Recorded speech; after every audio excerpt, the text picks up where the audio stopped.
Au sol, vous pouvez voir des douilles. Cette rue a été l'objet d'intenses combats pour la libération de Boutcha. Et derrière moi, vous allez découvrir un autre véhicule, lui aussi écrasé. À l'intérieur, j'y ai un corps que nous n'allons pas vous montrer.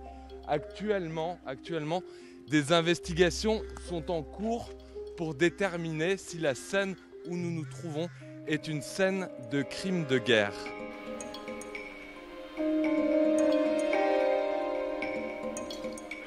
C'est le génocide. C'est pas un simple crime de guerre, c'est un génocide, un crime génocidaire. Je le souligne. Ils tuaient les habitants parce qu'ils étaient ukrainiens et parce qu'ils ne voulaient pas collaborer.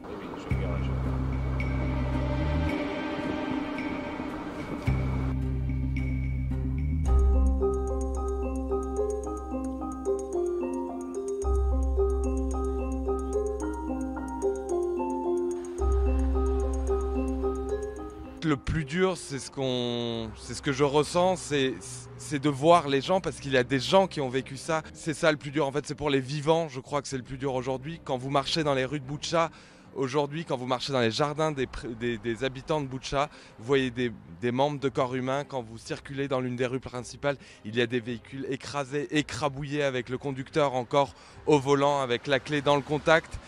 Et quand on est arrivé à Boutcha, on a suivi des démineurs de la police ukrainienne qui sont descendus dans un sous-sol, le sous-sol d'une colonie de vacances. Et là, ils nous ont montré 6 corps avec les mains ligotées dans le dos et avec, pour l'un d'entre eux, un brassard blanc. Le brassard blanc, selon les habitants de Boutcha, c'est ce qui l'armée russe leur demandait de porter pour circuler un petit peu dans la rue. Et finalement, pour l'un d'entre eux au moins, ça n'a pas suffi.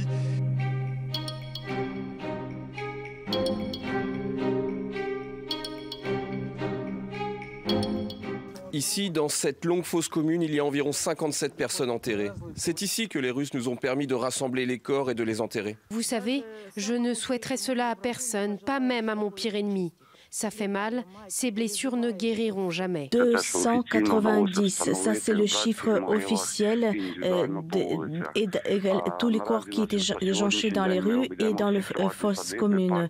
Mais nous n'avons pas vérifié tous les endroits parce qu'il y a beaucoup de gens qui ont enterré les morts devant les maisons et dans les squares et dans les parcs. Et là, ces territoires n'ont pas été explorés. Donc nous estimons le chiffre de morts à la hauteur de 350.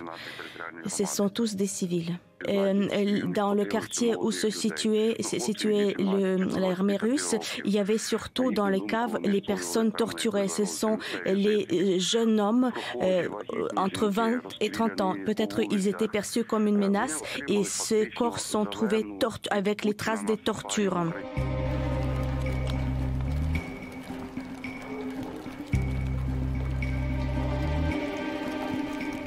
Pourquoi des civils ordinaires dans une ville paisible ont-ils été torturés à mort? Pourquoi les femmes ont-elles été étranglées après que leurs boucles d'oreilles aient été arrachées? Comment des femmes ont-elles pu être violées et tuées devant des enfants? Comment leurs cadavres ont-ils pu être profanés même après leur mort? Pourquoi ont-ils écrasé les corps des gens avec des tanks? Qu'est-ce que la ville ukrainienne de Boutcha a fait à votre Russie?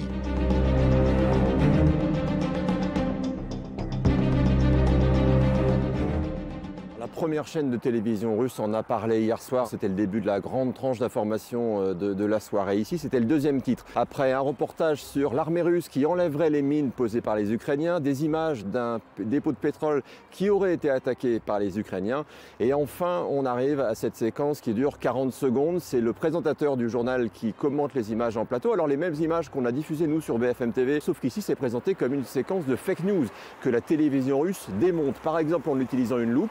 Et pour montrer ce qu'elle pense être une main qui bouge sur un cadavre, puis dans le rétroviseur de la voiture, un corps qui se relève. Tout ça pour dire, selon la télévision russe, que c'est une énorme mise en scène avec des comédiens, que rien de tout cela n'est vrai, que c'est fait pour choquer l'opinion internationale. Et ce matin encore, la matinale en parle, cette fois-ci en première position. C'est un reportage un petit peu plus long, mais pour enfoncer le clou, dire que c'est une mise en scène, et pour dire aussi que les Russes ont quitté Boutcha le 30 mars, que le 31, la maire de Boutcha a été interviewée, qu'elle n'a pas parlé du massacre. C'est donc bien encore la preuve qu'il n'y a pas eu de massacre. Voilà comment la télévision russe en parle.